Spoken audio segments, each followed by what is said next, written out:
Assalamualaikum warahmatullahi wabarakatuh. Semangat pagi, tetap semangat di masa pandemi ini. Terima kasih atas perhatiannya pada pertemuan kali ini.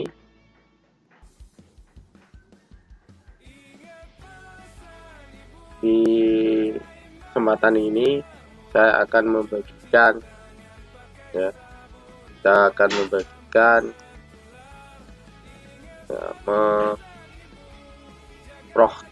smoke cloud computing virtualisasi. Ini apa itu cloud computing ya? Sebelum kita ke bagaimana cara konfigurasinya, ya, kita harus tahu sejarah dari cloud computing itu tersendiri. Ya. Ini ada ebook. Ya. Ebook ini saya dapatkan ketika saya pelatihan di BLC Telkom Klaten. Ya. Ini punyanya yang buat Akrom Musajid. Saya kurang tahu, belum kenal orangnya. Yang jelas ini saya dapat dari ketika saya pelatihan di BLC Telkom Klaten ya, bersama dengan Mbah Suro Demit. Sejarah cloud computing itu sendiri ya, pada tahun 1950-an konsep yang mendasari cloud computing tidak dapat terlaksana karena suatu kesalahan. Sekitar tahun 90-an sebuah perusahaan telekomunikasi memberikan layanan jaringan pribadi berupa virtual atau VPN dengan kualitas yang baik dan harga yang terjangkau. Inilah perusahaan-perusahaan besar yang dapat menyediakan layanan computing pada awal perkembangannya. Ya. Jadi pada awal perkembangannya cloud computing ya, perusahaannya yaitu Geisco merupakan anak perusahaan dari IBM Service Bureau Corporation. Berdiri tahun 1957. Timshare berdiri pada tahun 1966. National CSS berdiri tahun 1967 dan dibeli oleh Dan dan Bradstreet pada tahun 1979. Datadial dibeli oleh Timshare pada tahun 1968 dan Booth, Baranek, dan Neyman. Semakin berkembangnya zaman dan teknologi yang lebih modern pada tahun 2006, sebuah perusahaan bernama Amazon menyediakan layanan cloud computing untuk pelanggan eksternal dengan nama Amazon Web Service pada awal 2008. Eucalyptus menjadi open source yang pertama AWSAP, platform yang kompatibel untuk menyebarkan awan swasta. Pada awal 2008, Open Nebula ditingkatkan dalam proyek pada tahun 1950-an.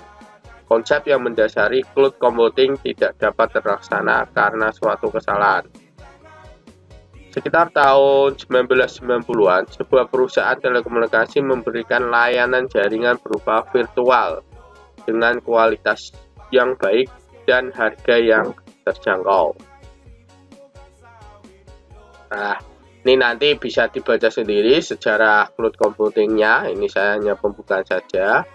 Ya, nanti akan saya bagikan atau saya share linknya ini di halaman deskripsi ya, sebagai bahan untuk referensi.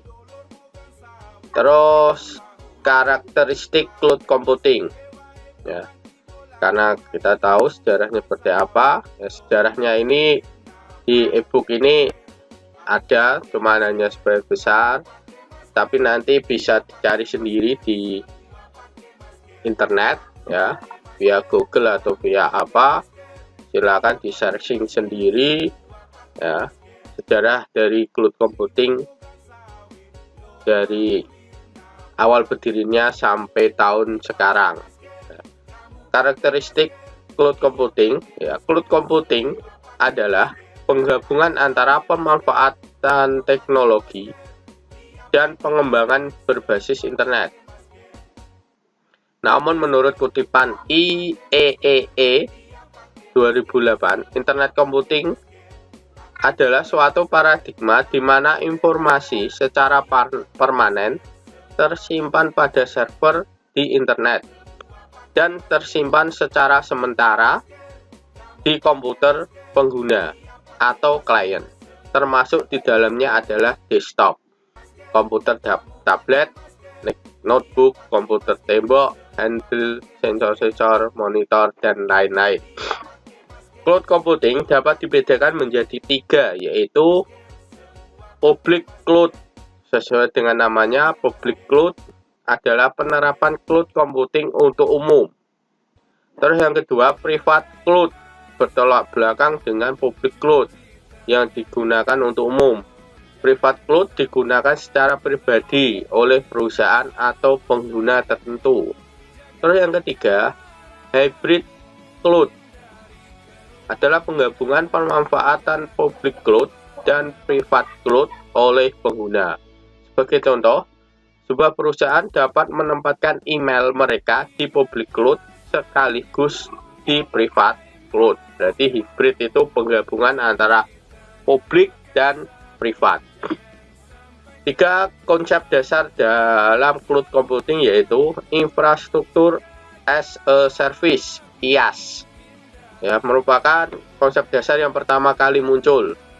Implementasi IaaS ini banyak dilakukan pada penggunaan atau penyewaan jaringan untuk akses internet, layanan disaster recovery center, dan lain-lain. Terus yang kedua, platform as a service. Ya. Konsep dasar dari PaaS ini tidak jauh berbeda dengan IaaS.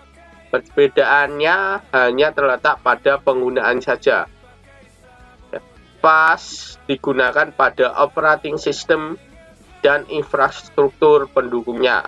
Contohnya adalah layanan dari situs pos.com serta layanan dari vendor service. Terus yang ketiga, software as a service, SaaS. Ya, tadi ada IaaS, ada PaaS, ada SaaS. Merupakan konsep dasar cloud computing yang paling terbaru. Ya, lebih unggul dari konsep dasar pendahulunya, IaaS dan PaaS, karena didukung dengan software atau suatu aplikasi aplikasi bisnis tertentu. Ya. Contohnya realnya adalah salesforce.com, serviceno.com, Google aplikasi, atau aplikasi yang ada di Android. Nah, itu dan lain-lain. Jadi ini aplikasi yang bersifat online ya. Nah, jadi desktop itu atau HP Android itu hanya menyimpan secara sementara. Nah, seperti misal Telegram ya, atau mungkin Facebook. Nah, kalau kita mengirim gambar, artinya hanya sementara. Nah, kalau nanti di servernya itu penyimpanan secara permanen. Nah, secara universal, cloud computing memiliki karakteristik yang tidak jauh berbeda dengan ketika teknologi pendahulunya, yaitu secara global ya ada 3. Grid computing ya, merupakan komputasi di mana sebuah komputer raksasa virtual yang terdiri dari beberapa komputer yang berbeda yang bekerja secara bersamaan melakukan komputasi. Contohnya ada pada jaringan peer-to-peer. Terus yang kedua, utility computing merupakan konsep komputasi di mana pada klien hanya membayar apa yang mereka pakai. Contohnya seperti penggunaan listrik dari PLN. Ya. Terus autonomic computing, konsep di mana komputer beserta perangkat komputasinya memiliki kemampuan untuk memperbaiki dirinya sendiri atau yang lebih dikenal dengan sebutan self management. Contohnya ada pada penggunaan hard disk server yang akan penuh dengan data. Jadi ada server yang akan penuh dengan data, itu bisa langsung per berapa tahun itu dihapus. Ya, jadi pembaruan terus. 6 komponen penting dari cloud computing yaitu cloud client, cloud service, cloud application, cloud platform, cloud storage, dan cloud infrastruktur. Ini keunggulan dari cloud computing yaitu harganya yang murah, ramah lingkungan. Ya. Dari keunggulan ini, cloud computing banyak digunakan sebagai konsep dasar oleh teknologi masa kini, seperti vBlock, infrastruktur paket, IBM, Windows Azure. Ini contohnya Virtual Private Server, VPS. Nah, nanti bisa dicari sendiri referensinya di internet, ya, di browsing sendiri, di searching sendiri, ya. Nanti untuk ini nanti file e-booknya ini akan saya bagikan ada di deskripsi. Ya. Terus sekarang karena tadi saya menjelaskan Proxmox Cloud Computing, ya, saya akan install Proxmox-nya terlebih dahulu. Proxmox itu adalah salah satu distro Linux dari basis Debian yang mempunyai fungsi khusus sebagai virtualisasi baik aplikasi maupun operating system. Nah, Proxmox berjalan dengan mode tag. Walaupun seperti itu, Proxmox akan lebih mudah dikonfigurasi melalui akses remote dengan web base. Ini saya lupa, ini versi yang lama ya, Proxmox FE. Saya nanti menggunakan Proxmox 5 titik berapa saya lupa. Nanti bisa. Proxmox support beberapa jenis platform virtualisasi seperti KVM dan OpenVZ dengan berbasis distro Debian dan menggunakan kernel khusus untuk virtualisasi, menjadikan Proxmox sebuah bare metal virtualization platform yang powerful. Bare metal adalah sistem komputer di mana mesin virtual dipasang langsung pada komputer dalam sistem operasi tanpa diinstal terlebih dahulu aplikasi tertentu. Istilah bare metal mengacu pada hard disk. Berikut lagi itu kelebihan dari Proxmox. Ya. Proxmox ini memiliki banyak kelebihan, antara lain pertama open source, sehingga free untuk digunakan oleh siapapun. Terus yang kedua, mudah dalam instalasi dan konfigurasi. Yang ketiga, mendukung platform virtualisasi berbasis KVM dan OpenVZ. Mendukung berbagai format hard disk virtual. Selanjutnya yang kelima, minimalis dan powerful dalam pemakaian memori, karena hanya butuh sedikit memori untuk menjalankan virtual server. Mendukung auto backup sesuai schedule yang ditentukan baik di internal storage maupun external storage. Karena biasanya kalau tadi saya jelaskan, kalau media penyimpanannya habis, nah, maka perlu di backup terlebih dahulu. Nah, biar nanti, nah itu terus bisa kemungkinan nanti dikhawatirkan nanti storage-nya itu rusak. Nah, karena kita ada backupnya, sistem backup yang mendukung yang ditentukan baik ke internal storage maupun external storage. Jadi jika nanti ada terjadi masalah, sudah bisa diatasi. Dapat digunakan untuk cluster dan high availability server.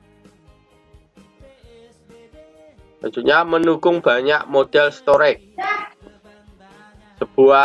Terus yang terakhir sudah mendukung live migration. Beberapa hal yang harus diperhatikan mengenai Proxmox antara lain, ya, Proxmox hanya disediakan untuk mesin 64 bit, sehingga tidak akan bisa berjalan pada mesin 32 bit. Terus yang kedua, pada saat instalasi, Proxmox akan menghapus seluruh isi dari hard disk. Sehingga jika ingin melakukan percobaan, gunakan hard disk yang kosong. Ya, karena ketika kita melakukan instalasi, itu akan menggunakan seluruh hard disk yang ada pada komputer. Ya, makanya ketika kita ingin melakukan percobaan, gunakan hard disk yang kosong atau gunakan mesin virtual juga. Nah, misal ini nanti saya menggunakan VirtualBox karena untuk uji coba.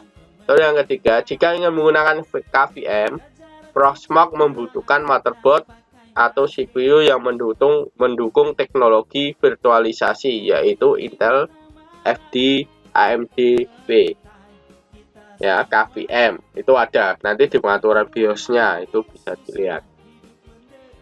Terus dalam menginstal Proxmox, nah, syarat selanjutnya yaitu kebutuhan dari hardware. Ya. Hardware, ya, Proxmox itu prosesor Pentium 4, ya, dan harus memiliki kemampuan 64 bit. Terus selanjutnya yang kedua, jika akan menggunakan model full virtualisasi, harus memiliki model motherboard Intel FT virtualisasi teknologi. Nah, itu bisa dilihat di Core i3 ke atas kayaknya sudah ada. Memori RAM minimal 1 GB. Yang keempat, kapasitas harddisk minimal 20 GB. Terus ada network interface card. Ya. Nih metode instalasi Proxmox, ya, sama seperti ya kita menggunakan CD installer atau kita menggunakan lab USB atau kita menggunakan tuh.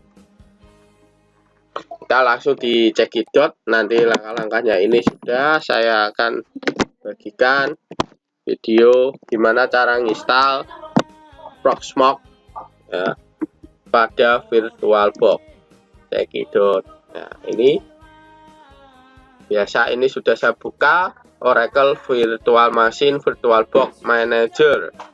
Nah, kita klikkan baru.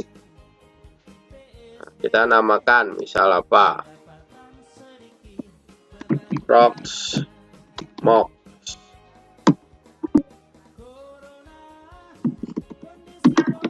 Uji coba. Karena basisnya Linux, kita pilih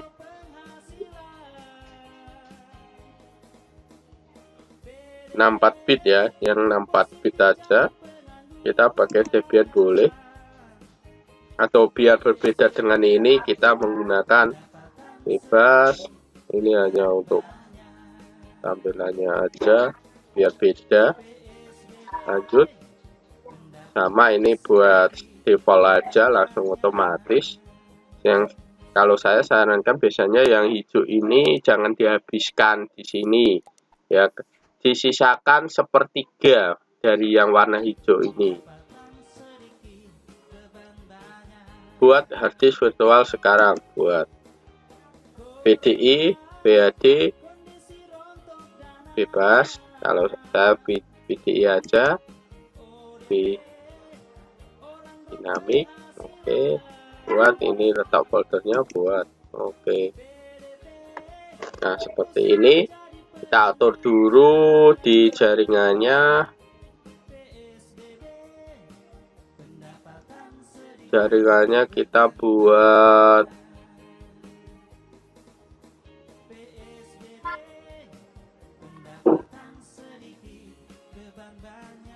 bentar, saya buka dulu virtual box-nya ada enggak.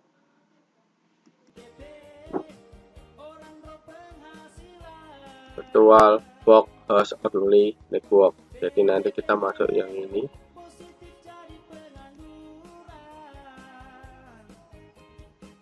Ini dokter hanya host, oke. Atau nanti ini bisa dibuat terbreak atau apa biar nanti bisa nyambung di ini. Terus klik mulai.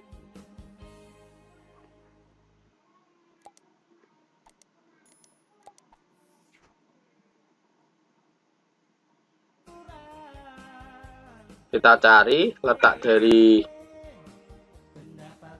ya, klik sini, letak dari VirtualBox-nya, letak dari Proxmox-nya.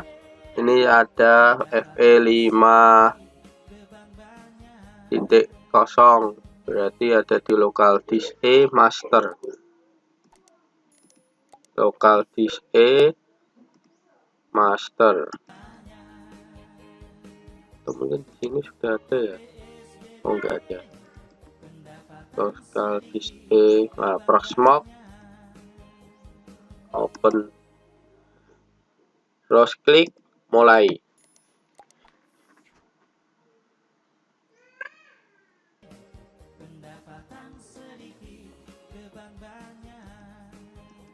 Nah, ini kita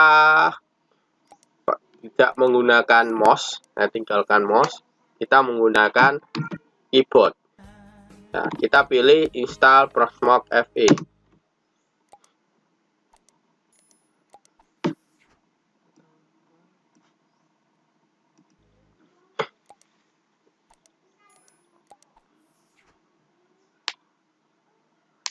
Tunggu sebentar, misalnya sebentar, ya. Sambil menunggu, kita bisa buka yang lain, siapkan minuman, snack, dan sebagainya. Belum itu. Nah, ini.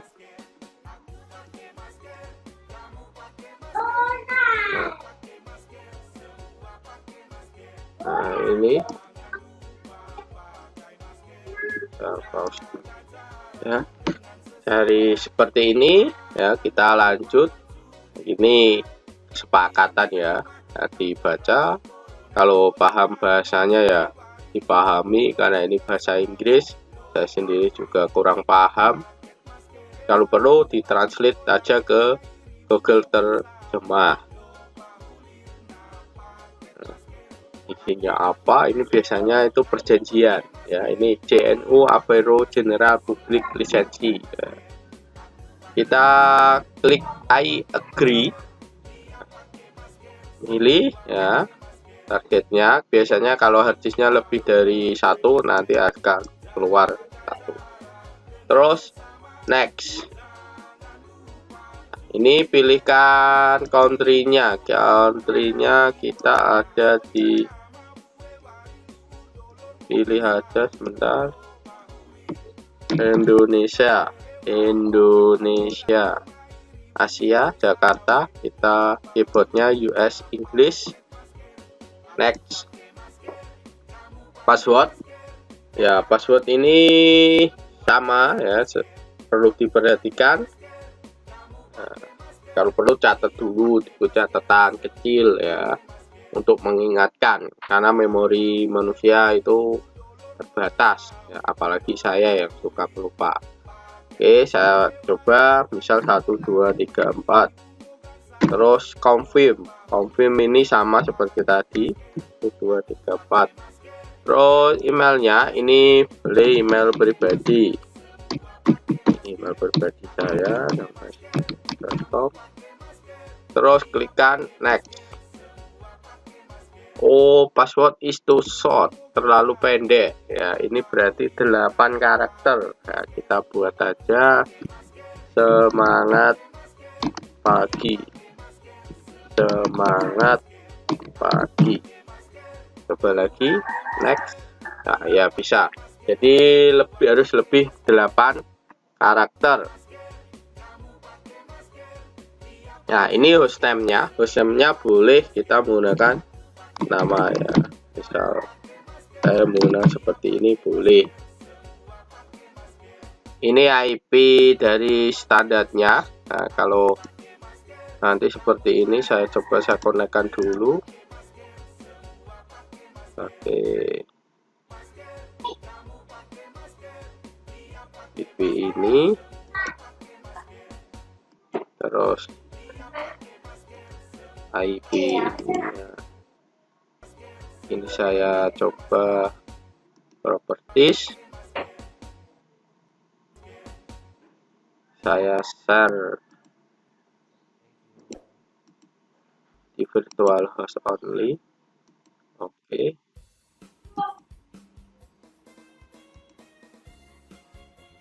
Oke, terus ini saya lihat IP-nya berapa dapatnya.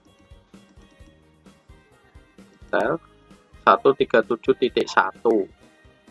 DNS-nya 137.2. Oke, IP address ini berarti jangan memakai 137.1 dan 137.2.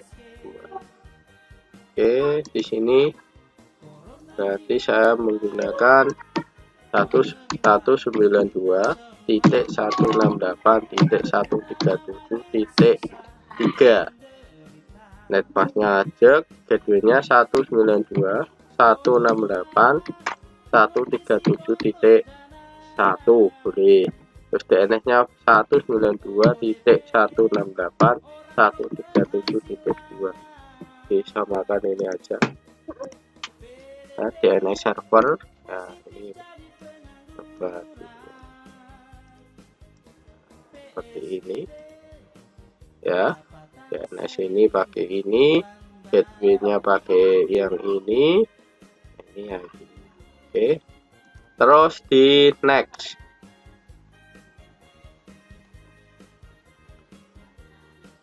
Ingat tadi yang 192.168.137.3. nanti itu untuk nama itu IP dari Proxmox kita.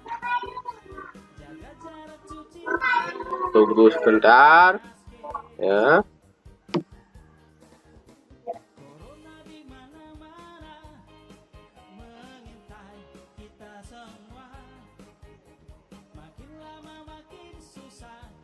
Tunggu sebentar ya.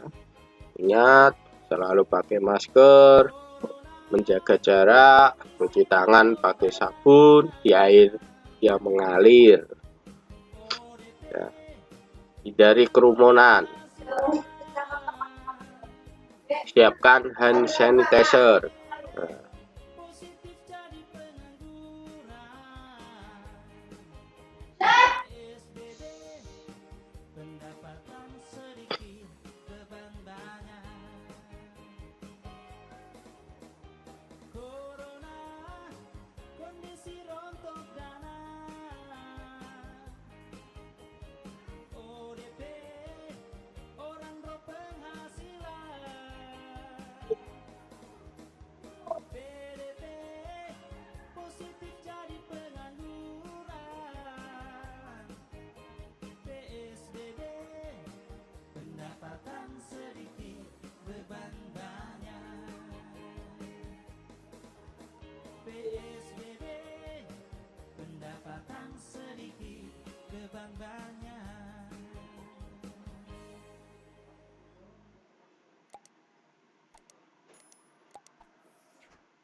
Cuci tangan dan pakai masker.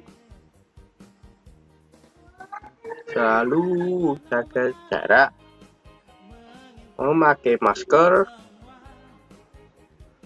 jaga imunitas ya, rajin olahraga.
Nah, ini sudah selesai.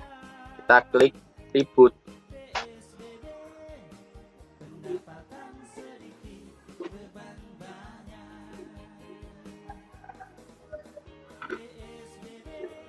Maaf, tadi belum saya keluarkan ininya. Saya keluarkan dulu. Paksa amount. Reset.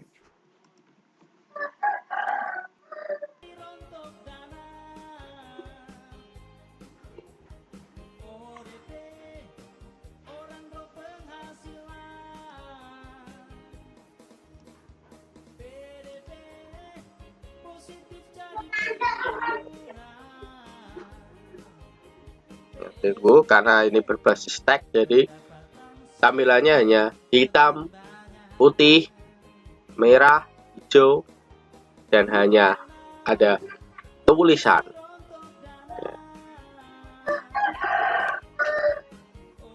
Nah, seperti ini. Ya, ini IP-nya sudah kelihatan, IP dari Proxmox-nya 192.168.137.3 dengan port 8006. Itu port standar dari Proxmox. Nah, ini bisa coba login juga dengan root. Passwordnya tadi semangat pagi. Nah, nggak kelihatan. Nah, ini sudah bisa karena sudah bisa masuk. Coba saya pakai yang ini, kita panggil pakai URL.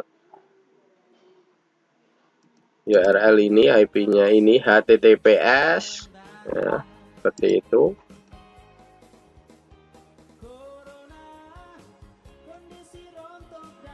HTTPS //2/192.168.137.3 dengan port 8006. Nah, seperti ini ada tulisannya kesalahan privasi karena HTTPS, maka kita klik lanjutkan. Di sini kita lanjutkan ke tidak aman. Nah, ini sudah berhasil. Cara ini kita masukkan root, terus passwordnya semangat pagi, login.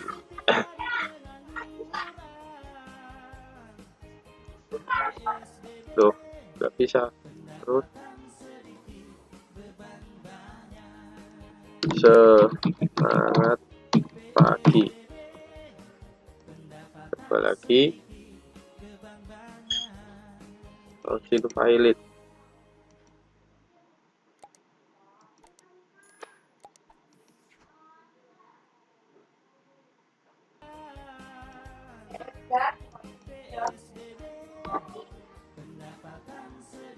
Coba saya pakai ini Thomas.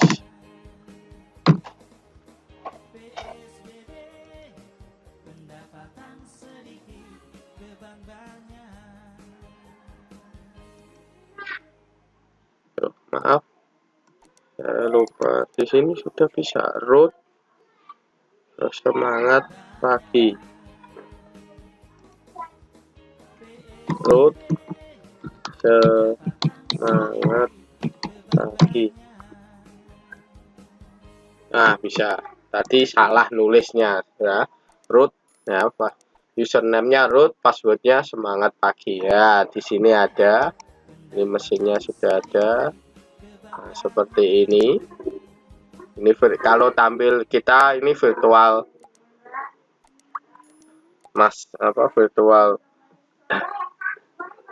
virtualisasinya di Proxmox tampilannya pakai ini. Kalau ini tampilan di servernya, nah, tampilan servernya seperti ini dan diakses di komputer lain seperti ini dengan menggunakan browser ya, pakai Mozilla bisa, Chrome bisa, Internet Explorer bisa, dengan mengklikkan tadi HTTPS 192.168 ya, IP yang sudah terpasang di sini. Dan untuk port 8006 itu bisa diganti. Ya. Sampai di sini dulu ya. Nanti untuk mengubah port terus mengupload ini, menginstal ini create virtual machine-nya. Dan nanti caranya gimana bisa dilanjut di pertemuan atau video selanjutnya. Terima kasih.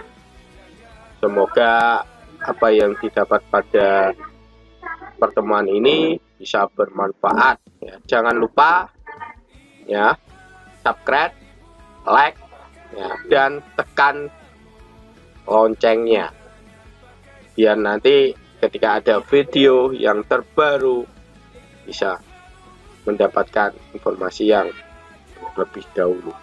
Terima kasih, saya akhiri. Assalamualaikum warahmatullahi wabarakatuh.